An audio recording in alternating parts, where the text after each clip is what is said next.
로마서 6장에서 내가 그리스도와 함께 죽고 그리스도와 함께 다시 살았다. 그렇게 이야기합니다. 그러면서 로마서 6장에서는 너 자신을 의롭다 하나님이 여기셨으니 의로 여겨라. 이렇게 말씀하죠. 그것뿐만이 아니라 여기는 삶에서 하나님께 드려라. 드리는 삶뿐만 아니라 하나님께 이르는 삶을 살아라. 거룩에 이르러라. 진짜 의에 이르러라. 이렇게 로마서 6장에서 말씀합니다. 그런데 문제가 생겼습니다. 이제는 내가 죄에서 해방되고 자유하는 자가 되었다고 생각을 했습니다. 난 그리스도의 피로 말미암아 죄사함을 받고 구원을 받고 하나님의 자녀가 되었다. 이렇게 생각을 해서 율법으로부터 내가 벗어나려고 생각을 하는데 막상 살아보니까 끊임없이 율법은 나를 추격해요. 율법은 나를 추격하고 그것뿐만 아니라 내 마음에 그리스도와 함께 죽었다고 생각을 했는데 내가 여전히 죄를 짓고 있는 거죠. 죄를 짓고 있으니까 율법이 나를 추격하는 거거든요, 사실은. 그런데 로마서 7장에 나타나는 말씀은 우리에게 그러면 어떻게 해야 되느냐? 여전히 내 안에 죄가 있다는 것을 내가 깨닫고 있는데 그래서 사람은 끊임없는 갈등 속에 있습니다. 그 갈등은 기본적으로 사람이 가지고 있는 갈등이 내적 갈등, 자기 안에 갈등이 생겨요. 무엇을 하든지 해야 되는지 말아야 되는지부터 시작해서 우리 안에 갈등이 계속 일어납니다. 무엇을 선택해야 되는 건지. 또 하나는 상호 갈등이라고 그렇게 이야기합니다. 상호 갈등은 서로가 맞지 않아. 서로가 맞지 않으니까 서로의 다름 때문에 끊임없이 갈등을 겪을 수밖에 없어요. 그런데 그리스도인들에게 또 다른 갈등이 있는데 그게 뭐냐? 영적 갈등이라는 거예요. 영적 갈등이라고 하는 것은 이게 하나님의 법인 것 같은데 하나님의 법이 오히려 나를 올가매는 일들을 느끼게 되거든요. 다시 말하면 하나님의 법, 율법이 나쁘냐? 이렇게 이야기할 때 성경은 오늘 본문에 나타난 말씀이 율법이 나쁘지 않다. 이렇게 얘기하는 거거든요. 율법에 대해서 죽었다. 이렇게 이야기를 하면서 성경은 율법이 뭐냐? 이것을 너희가 잘 몰라서 그러는 거다. 율법이 그렇게 나쁜 게 아니다. 이렇게 말하는 거죠. 그러면 사람들이 잘 알지 못하고 깨닫지 못하는 게 뭐냐? 율법의 기능을 잘 모르는 거예요. 율법의 기능을. 율법의 기능과 은혜의 기능을 잘 깨닫지 못하면 갈등을 겪을 수밖에 없어요. 더 쉽게 얘기하면 가정에서 남편과 아내의 갈등이 심한 이유가 어디 있습니까? 아내와 남편의 갈등을 잘 살아보자고 한 가정에서 사는 거 아닙니까? 그런데 왜 그 갈등들을 계속 겪습니까? 이유는 여자가 뭔지를 몰라서 그래요. 남자가 뭔지를 몰라서 그래요. 여자와 남자가 너무 다르다는 사실에 대해서 그걸 잘 모르니까 여자도 남자같이 생각하고 남자도 여자같이 생각하고 서로 자기같이 생각을 하니까 갈등을 겪기 시작을 하는 거죠. 영적 갈등도 마찬가지입니다. 영적 갈등을 잘 해결하고 영적 갈등을 이해를 하려면 율법에 대해서 생각해야 돼요. 복음에 대해서 우리는 복음 이렇게 이야기하고 복음은 좋은 것이다. 율법에 대하여 죽어야 된다. 이렇게 이야기하니까 율법 그건 나쁜 거구나. 이렇게 생각하는 거죠. 그러나 사도 바울은 다시 그것을 설명합니다. 율법이 그렇게 나쁘지 않다? 이렇게 말하고 있는 거죠. 왜 율법이 나쁘지 않으냐? 율법이 없으면 너희가 어떻게 거룩하게 되겠냐? 너희가 어떻게 의롭게 되겠느냐? 오늘 본문에 나타난 말씀이 우리에게 율법이 거룩하다, 계명도 거룩하다, 의롭고 선하다. 이렇게 오늘 12절에 나타난 말씀을 보면 율법이라는 게 나쁜 게 아니라 거룩하고 의롭고 선하고 이게 바로 율법이다. 이렇게 말하는 거죠. 그런데 왜 율법에 대해서 그렇게 이야기하느냐? 율법에 대해서 이야기할 때 율법은 우리로 하여금 하나님의 뜻을 깨닫게 하는데, 하나님의 뜻 가운데 중요한 게 뭡니까? 죄를 깨닫게 한다는 거야. 율법을 주신 이유가 뭐냐? 율법이라고 하는 것은 죄를 깨닫게 한다, 이렇게 말하는 거죠.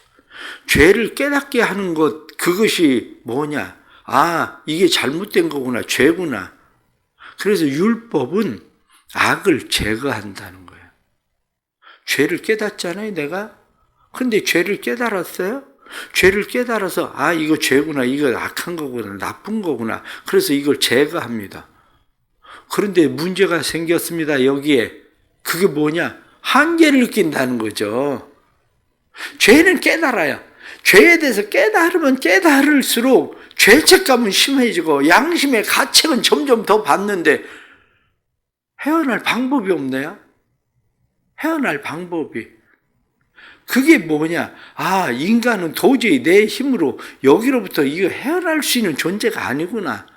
내 노력이나 내 열심이나 내 선행, 내 의지를 가지고 여기로부터 벗어날 수 있는 존재가 아니구나. 그럼 방법이 뭐냐? 방법을 찾게 한다는 거예요. 그 방법이 뭐냐? 곧 율법은 예수 그리스도에게로 가게 한다. 그래서 성경은 율법은 뭐냐? 율법은 몽학선생, 아이를 데리고 학교에 가는 것처럼, 선생님처럼 율법이라는 것은 우리를 예수 그리스도에게로 데리고 가는 선생이다. 그렇게 생각하면 율법이 뭐가 나쁩니까? 나쁜 게 하나도 없죠, 율법이. 그런데 문제가 또 생겼습니다. 문제가 또 생긴 것은 내가 점점 커요. 커서 이 선생님이 나를 학교에 안 데려다 줘도 되거든. 그런데 어느 날 보니까 내가 마마보이처럼 그 선생님에게 완전 매여버렸네요. 선생님에게 매여버려서 내가 이제는 장성해서 내 마음대로, 내 의지대로, 내가 배운 대로 내가 할 수도 있는데, 가스라이팅을 당하는 것처럼 계속 그 말을 계속 듣게 되는 거예요. 율법의 말을 계속 들어요.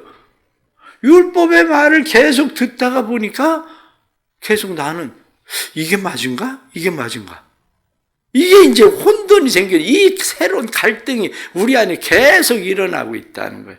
내 마음으로는 하나님의 법을 즐거워하는데 어떻게 보면 또 율법을 쫓아서 난 율법을 따라 또 가는 그 삶의 모습. 왜? 내 안에 여전히 율법은 뭐라고 이야기합니까? 그 죄야? 그 죄야? 나한테 계속 얘기를 하는 거예요. 죄라고. 그러면 나는 자유하고 싶은데, 그 죄로부터 예수 그리스도 때문에 자유함을 얻었다고 믿었는데, 이 죄라고 또 계속 얘기하는 이 소리 때문에 나는 죄인이구나, 나는 어쩔 수 없구나, 이렇게 된다는 거예요. 그런데 로마서 7장을 시작하면서 사도 바울이 뭐라고 이야기합니까? 남편과 아내의 관계를 이야기하잖아요. 남편이 죽기 전에 다른 남자에게 가면 그것은 음녀라고 얘기한다.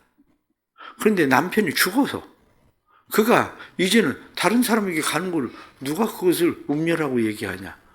그렇게 얘기하지 않는다, 이렇게 말하는 거죠. 그러면서 우리가 이야기하는 것이, 그럼 우리가 남편이신 예수 그리스도에게 가도 괜찮다, 이렇게 되는 거야. 무슨 얘기야? 여전히 율법은 살아있는데? 율법은 살아있는데 우리가 어떻게 예수 그리스도에게로 갑니까?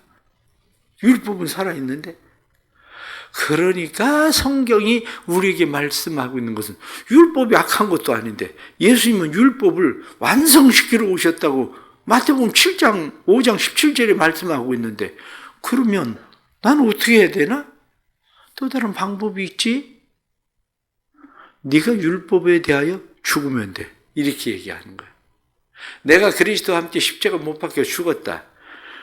로마서 6장에 나타난 말씀이 우리가 그의 죽으심과 합하여 세례를 받음으로 그와 함께 장사되었은즉, 성경은 그리스도를 죽은 자 가운데 살리신 그런 살림과 같이 우리는 그리스도와 함께 새 생명에 이른 자다. 이게 로마서 6장에서 말씀하고 있는 거거든요. 그렇기 때문에 율법이 선하고 의로운 건데 율법을 죽이는 게 아니라 너는 네가 죽어야 돼. 이렇게 얘기하는 거죠.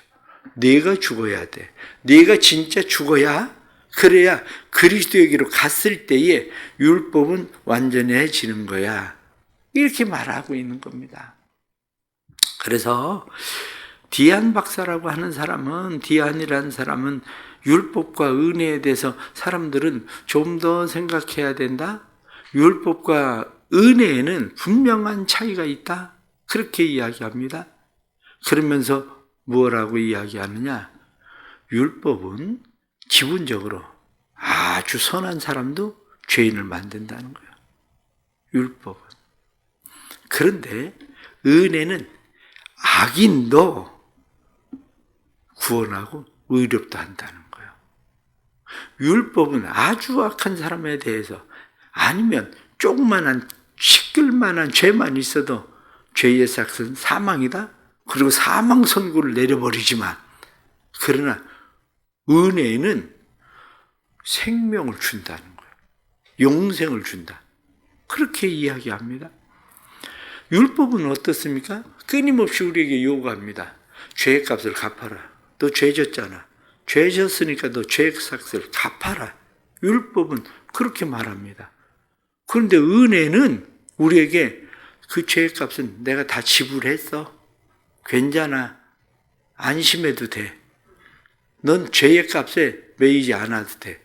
이렇게 말한다는 겁니다. 뿐만 아니라 율법은 돌에 새겨요. 돌에 새겨서 율법은 끊임없이 우리에게 기억하게 하고 끊임없이 회개하게 하고 또 다시 돌아서서 보면 그 돌에 새겨진 그 율법이 또 기록되어져 있고, 이렇게 돌에 새겨진 건데 하나님의 은혜의 법은 우리의 마음에 새겨져 있다. 그렇게 말씀하고 있는 거죠. 그래서 율법은 어떻습니까? 우리에게 두려움을 가져옵니다. 율법은 두려움을 주어서 끊임없이 복종을 강요해요. 복종을. 그러나 은혜는 두려움이 아니라 은혜와 평강을 우리에게 가져옵니다. 은혜와 평강을 가져올 뿐만 아니라 은혜는 우리에게 복종이 아니라 순종할 수 있는 능력을 주는 거죠. 그래 디안 박사는 그렇게 이야기합니다. 우리에게 말하기를 우리 앞에 율법을 놓고 있는 사람은 사망이 기다리고 있지만 우리 앞에 은혜를 놓는 사람은 영원한 생명이 기다리고 있다. 그런데 우리는 영원한 생명을 기다리며 우리는 갑니다. 사람들은 생각합니다. 그럼 이제 율법을 안 지켜도 되는 거냐? 왜냐? 율법에 대해서 이제 우리가 죽었기 때문에 율법을 안 지켜도 되는 거냐?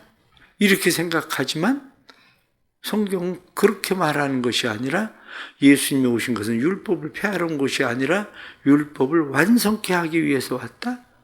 그러니까 너희가 옛 법, 율법이라는 법 아래 놓여 있는 것이 아니라 너희가 이제는 그리스도의 새 법, 그 법 아래 놓여 있다?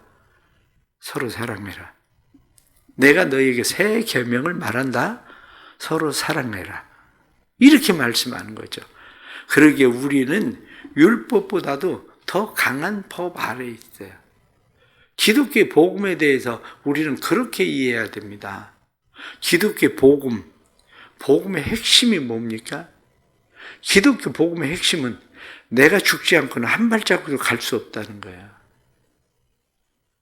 내가 죽어야 예수 그리스도에게로 갈 수 있는 거지, 내가 죽지 않고는 예수 그리스도와 함께 한 발자국도 가지지 않는다는 거예요.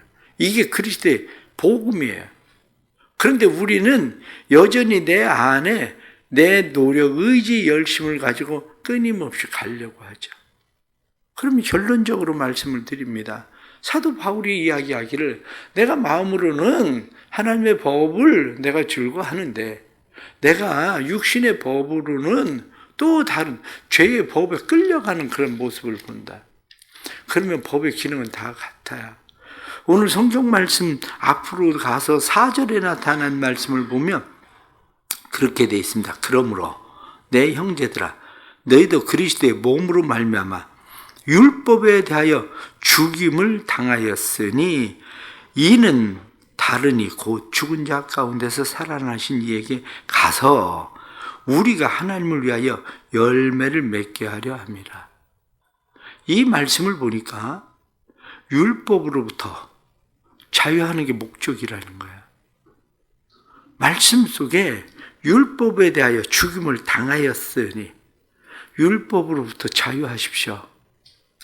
율법으로부터 자유하는 방법은 너 죄의 값을 갚아야 돼. 갚아야 돼. 그리고 복종과 빚을 갚으라고 강요하는 것으로부터 자유하게 되는 방법은 말씀에 나타나는 것처럼 죽은 자 가운데서 다시 살리시니 하나님께서 우리를 그리스도와 함께 십자가에 못 박혀 죽게 하고 우리를 다시 살게 한다는 것을 믿는 겁니다.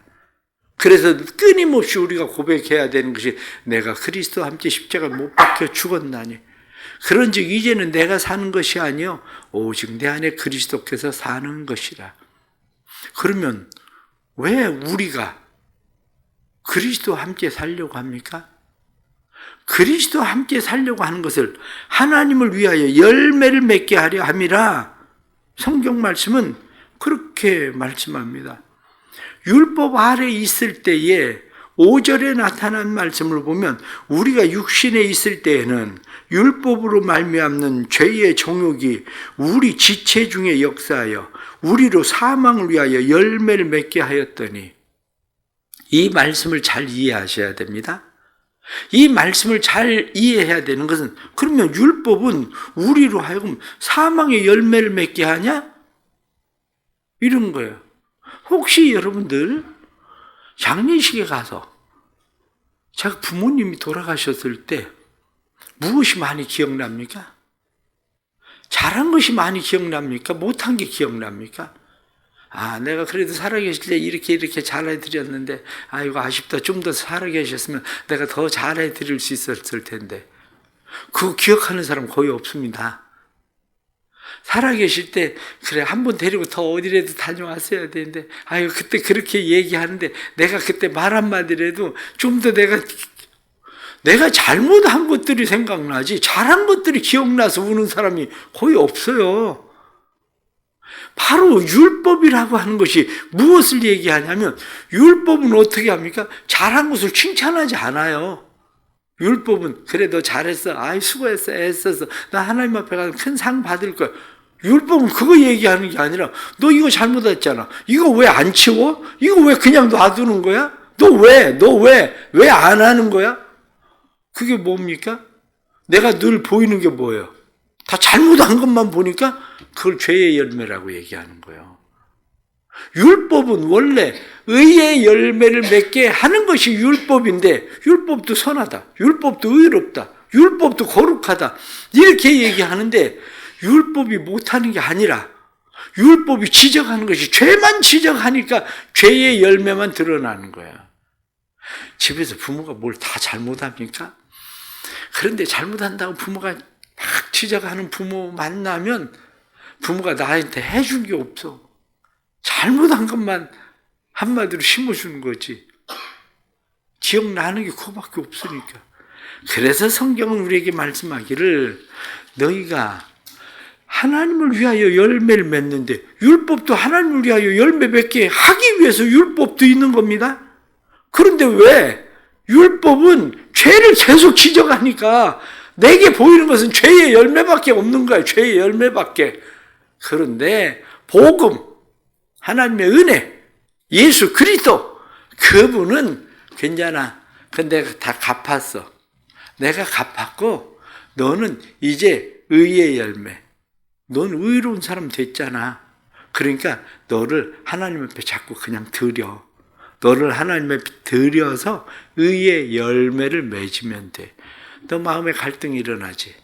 그 마음 가운데 한편으로 돌아서면 또다시 율법, 돌아서면 그리스도의 법, 둘 사이에서 갈등하고 있는데 그것조차도 내 힘으로 안 돼. 내가 죽었다고 생각하지만 그것조차도 내 힘으로 안 돼. 그러면서 내가 죽었다는 사실을 확신케 하는 것이 성령의 법이야. 이것이 로마서 8장으로 넘어가는 거야. 또 여러분들이 오늘 말씀 생각하면서 내 삶에 왜 끊임없이 이런 갈등 속에 내가 있는가?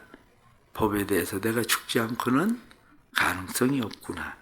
그것을 깨닫고 그리스도와 함께 다시 살았다는 확신을 가지고 살아갈 수 있게 되기를 바랍니다. 기도하겠습니다. 하나님 아버지, 은혜 주셔서 감사합니다.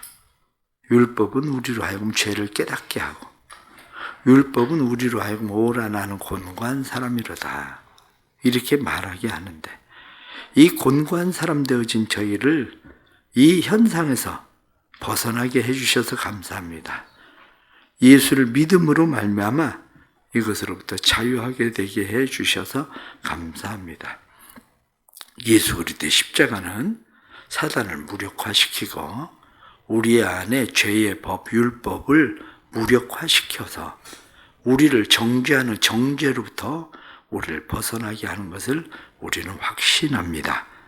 저희들로 하여금 세상 살아가면서 오직 예수 그리스도의 생명의 법 아래 거하도록 도와주옵소서.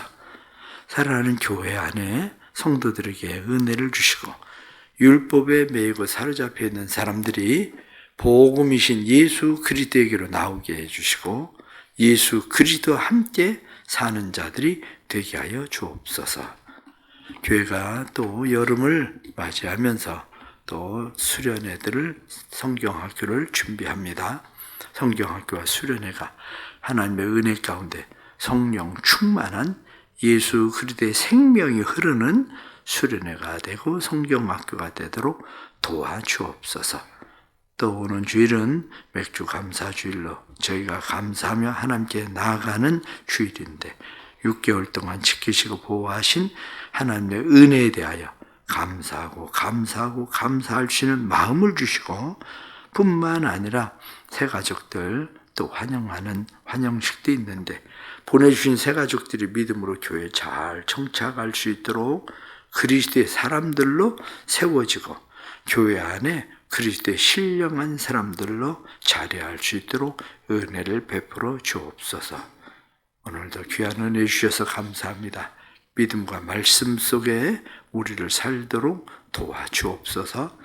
예수님의 이름으로 기도드리옵나이다. 아멘.